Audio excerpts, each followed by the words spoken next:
हमारे साथ सईद गनी साहब मौजूद थे, रहनुमा पाकिस्तान पीपल्स पार्टी। बहुत शुक्रिया सईद गनी साहब, आज आप मौजूद भी थे समात के दौरान, उसके बाद वापस कराची आए। बहुत शुक्रिया हमें ज्वाइन करने के लिए। आप रिकाउंटिंग पर खुश नहीं हैं और दूसरा तरफ लग रहा है कि अगर रिकाउंटिंग का नतीजा भी नहीं आया तो रिपोलिंग का मुतालबा होगा। तहरीक इंसाफ भी कर रही है, ये मामला लग नहीं रहा कि सिमट जाएगा। शायद पहली बात तो ये कि रिकाउंटिंग की दरख्वास्त देना कैंडिडेट का हक है। मैंने पहले दिन से ये कहा और इलेक्शन कमीशन को मुतमईन करना चाहिए, ये भी मैं पहले दिन से कह रहा हूँ। लेकिन माजी में जो हमने देखा है कि ऐसे कई हलके हैं जहाँ पर जो मार्जिन था वो 5% से कम था, लेकिन वहाँ पर इंटरटेन नहीं किया गया, बावजूद इसके कि बहुत सारे शवाहिद भी कैंडिडेट्स ने फराम किए आरओ को भी और इलेक्शन कमीशन को भी कि यहाँ रिकाउंटिंग होनी चाहिए, लेकिन वो नहीं हुई। चले खैर, वो उस वक्त का फैसला था।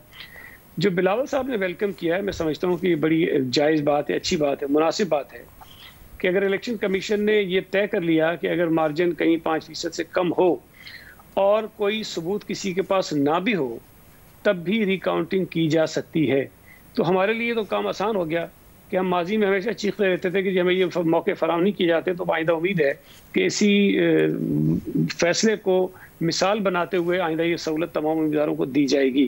तो अगर इसका फ़ायदा नून लीग को भी होता है तो बहुत अच्छी बात है, जिस पर मरीम साहबा खुश हुई है, बहुत अच्छी बात है, उनके साथ भी ज्यादती नहीं होनी चाहिए।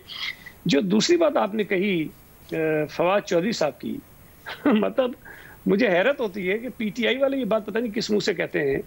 2018 में जिस तरह वावडा को जितवाया गया वो बड़े फेयर इलेक्शन थे, और ये इंतखाबात जिसमें शोर भले मचा रही हो हारी हुई जमातें इसलिए कि पीपल्स पार्टी की जीत किसी को डाइजेस्ट नहीं हो रही, लेकिन किसी के पास कोई सबूत नहीं है, कोई इल्जाम नहीं है। आज भी जो सारी कार्रवाई हुई उसमें ये तो जरूर कहा गया कि जी फॉर्म 45 के ऊपर एजेंट्स के दस्तखत नहीं है, लेकिन धांधली का कहीं नहीं बताया कि जी वोट जाली डाल दिए थे, एजेंट को निकाल दिया था, फॉर्म 45 तब्दील कर दिया गया था, कोई बात नहीं की गई। मैं तो आपसे गुजारिश करूंगा कि PMLN के जो 80 से ज्यादा MNAs जीत के असेंबली के अंदर बैठे हुए हैं, उनमें से कोई एक MNA ऐसा लेकर आ जाइए जिसके पास जो फॉर्म 45 है उसके तमाम एजेंटों के दस्तखत उसके ऊपर मौजूद हो, लेकर आ जाइए किसी एक काम में से, किसी का नहीं होगा। देखिए, एजेंट का दस्तखत अगर नहीं करवाया प्रेसिडिंग अफसर ने तो क्या इनके एजेंट ने कोई शिकायत की? क्या इनके एजेंट ने इनकी पार्टी को, इनके एजेंट को बताया कि जी फिलहाल पोलिंग स्टेशन का प्रेसिडिंग ऑफिसर दस्तखत नहीं कर रहा? नहीं बताया। मगर सईद साहब, आप क्योंकि कॉन्फिडेंट बहुत ज्यादा थे अब जीत वाली रात भी, और आप मिफ्ता इस्माइल साहब से अगले दिन जब हमारे प्रोग्राम में आए उस वक्त भी आप बहुत ज्यादा पूरे एतमाद थे।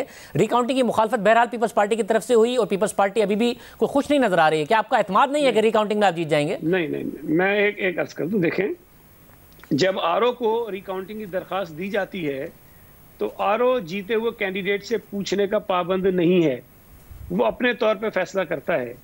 इस केस में भी हमसे नहीं पूछा गया कि जी रिकाउंटिंग में करूं या ना करूं। आरओ ने अपने तौर पर उनकी जो दरख्वास्त थी वो रिजेक्ट कर दी। उन्होंने कहा जी इसके अंदर कोई मुझे रीजनेबल नहीं लगी, जो कानून के अंदर अल्फाज इस्तेमाल हुआ है कि रीजनेबल होनी चाहिए, कोई उसके अंदर एक या एक से ज्यादा पोलिंग स्टेशन, कोई स्पेसिफिक पोलिंग स्टेशन की निशानदेही इसमें नहीं की गई थी, उन्होंने रिजेक्ट कर दी, हमसे बगैर पूछे किया। अब अगर इलेक्शन कमीशन के पास PMLN का कैंडिडेट गया है तो इलेक्शन कमीशन ने हमें नोटिस किया, हमें बुलाया, हम तो पहली दफा आज गए हैं, हमसे तो पूछा ही आज पहली मर्तबा गया है, और आज अगर इलेक्शन कमीशन ने ये फैसला दे दिया है तो हमने उस पर कोई एतराज नहीं किया। हम आगे किसी अपील में नहीं जा रहे हैं, कई फैसले को चैलेंज और अगर रिकाउंटिंग का जो भी फैसला आएगा वो भी कबूल होगा आपको?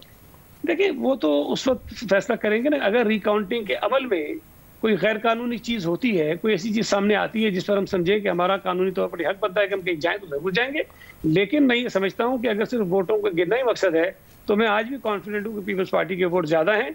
ये जो बात उन्होंने कही कि कुछ वोट उनके गलत मेंशन हुए, मैंने अपने जब रिजल्ट में कंपाइल कर रहा था उस वक्त मैंने निशानदेही की थी कि ये मिफ्ता इस्माइल के वोट हैं, ये इन्होंने इनके आगे नहीं लिखे, किसी और कैंडिडेट के आगे।